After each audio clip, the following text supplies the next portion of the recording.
வணக்கம். நான் கார்த்திகா. நாங்க வந்து 6 வருஷமா எங்க அப்பாவ பிரிஞ்சு தான் நாங்க வாழ்ந்துட்டுருக்கோம். எங்க அம்மா வந்து ரொம்பவே அந்த பணத்த ஆசை பிடிச்சவங்க.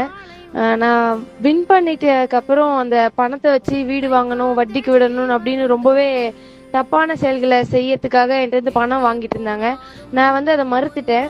அதுக்கப்புறம் இந்த ஹெச்எல்ல வந்து தமிழழகன்ற ஒரு அண்ணாவும் எங்களோட வளர்ச்சிய பிடிக்காம, நாங்க இன்டோர் கட்டுனதெல்லாம் பிடிக்காம, அவங்க எங்க அம்மாலாம் சேர்ந்து எங்க டீம்லருந்து என்ன பிரிக்கணும்னு பார்த்தாங்க. எங்க டீம் வந்து ரொம்பவே தப்பா ப்ரொஜெக்ட் பண்ணாங்க எல்லார்கிட்டயும். கடந்த 6 மாசமா நான் ரொம்பவே கஷ்டப்பட்டுட்டு இருக்கேன். மனதளவிலயும், உடல் அளவிலயும். எங்க அம்மா வந்து என் கால்ல சுடு தண்ணி ஊத்துறது, என்னோட மேட்ச்சுக்கு போக விடாம தடுக்கிறதுன்னு ரொம்பவே என்ன துன்புறுத்திட்டு வந்தாங்க. நானும் இப்ப முடிஞ்சிரும், அப்ப முடிஞ்சிரும்னு பார்த்துட்டு இருந்தேன். ஆனா எங்க அம்மா வந்து இப்ப பொய்யான புகார் குடுத்திருக்காங்க எங்க கோச் மேல. அது வந்து முற்றிலும் உண்மையான, சத்தியமான அது ஒரு பொய் புகார்.